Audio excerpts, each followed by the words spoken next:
janji kita jaga.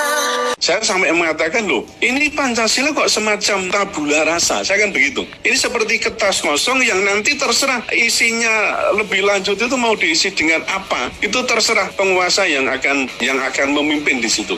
Nah, kalau kita menyatakan itu bertentangan, kenapa? Karena Pancasila itu sebenarnya isinya adalah moral. Ya, saya sudah ngajar nih Pancasila 24 tahun plus filsafat Pancasila. Itu isinya moral, sedangkan moral itu Mas sebenarnya ini terlepas dari sedikit ya dari langsung ke ajaran Islam ya. Moral itu sebenarnya juga punya karakter yang disebut dengan sebagai imperatif kategoris. Jadi imperatif kategoris adalah perintah yang tidak bisa ditawar. Namanya ideologi buatan manusia. Ketika dikhianati untuk kepentingan atau untuk vestige interest, so pasti saya katakan maka ideologi itu akan dying. Ya sekarat lah ya, sekarat bahkan saya katakan mati. Maka saya sampai mengatakan saya akan membuat buku ini ya. Jadi ada buku, ini Pancasila Not Found.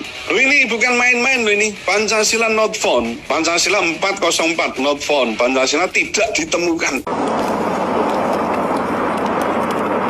Bagaimana you menjalankan Pancasila? Para pemimpin kita itu melanggar sumpah. Ini negeri yang paling banyak melanggar sumpah adalah orang yang kita pilih. Dan saya jelaskan kenapa Indonesia tidak maju, kenapa Singapura maju, kenapa Korea Selatan maju, Taiwan maju, Israel maju. Karena ada yang mereka takuti. Taiwan takut sama Cina, daratan. Korea Selatan takut sama Korea Utara. Singapura takut karena dia adalah mayoritas orang Tionghoa di tengah lautan Melayu. Israel takut dia berada di tengah lautan Arab. Kalau dia nggak hebat, ya dikeremus. Indonesia, Tuhan pun tidak ditakuti. Apakah semua perundang-undangan sekarang ini ya bersumber pada Pancasila? Dengan tegas saya katakan banyak yang tidak. Sejak apa? Sejak masuknya infiltrasi asing lewat amandemen Undang-Undang Dasar 45 seperti yang sudah disampaikan oleh Bapak tadi. Disitulah awal mula penggerogotan yang terjadi terhadap nilai-nilai ketuhanan yang menjadi jati diri daripada bangsa Indonesia.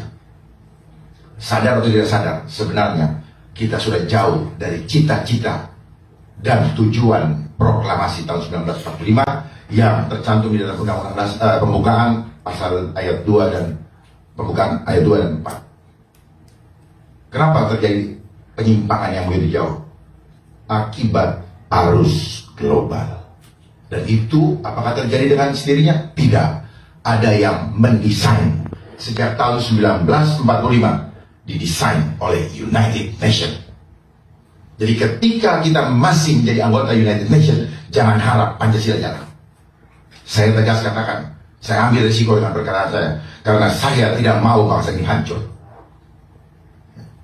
Saya siap untuk berdebat, berbicara dengan siapapun yang ada di bangsa ini, demi kembalinya cita-cita luhur bangsa Indonesia.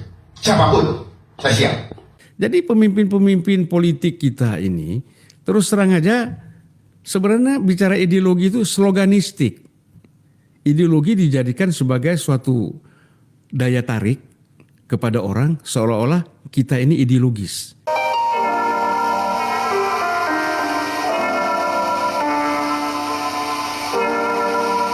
Dirubah dari budaya yang kurang positif ke menjadi budaya yang positif. Itu kan tidak terbangun. Mengapa? Karena ini disebabkan oleh kita terlalu banyak wacana. Sudah sejak puluhan tahun lalu ya, baik orang luar negeri maupun dalam negeri menyatakan bahwa orang sini atau pejabat-pejabat sini itu hanya pandai bermusyawarah, bermufakat, memang pandai untuk membuat konsep-konsep, memang pandai. Tetapi ya pelaksanaannya itu ya tanda tanya besar. Pelaksanaan yang dimaksudkan adalah pelaksanaan yang terang, pelaksanaan yang positif, pelaksanaan yang transparan, jujur, dan benar-benar berfaedah bagi masyarakat banyak, bagi rakyat Indonesia. Itu yang dimaksudkan. Pelaksanaan yang negatif-negatif, yang korupsi, Yang memeras, yang menindas, ya nggak usah ditanya lagi lah. Udah pada tahu, apalagi saat ini udah terbuka, semakin terbuka.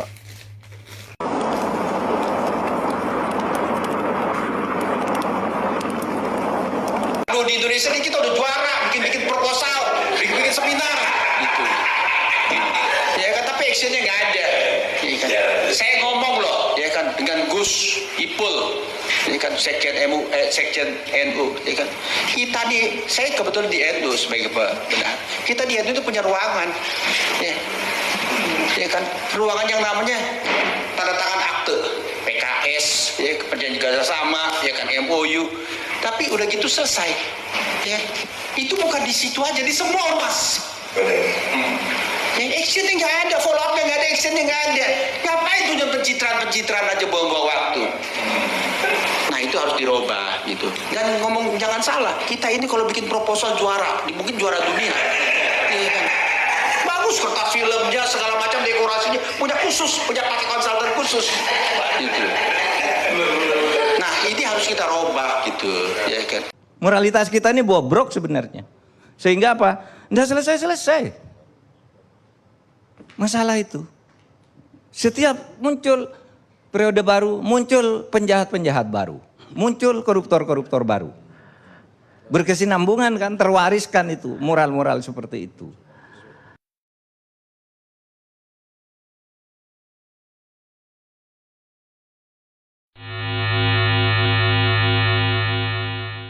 Pada tanggal 28 Desember 2021 sore, saya mendapatkan suatu pertanda getaran yang menyatakan bahwa nubuat Nabi Yesaya di dalam kitab Yesaya.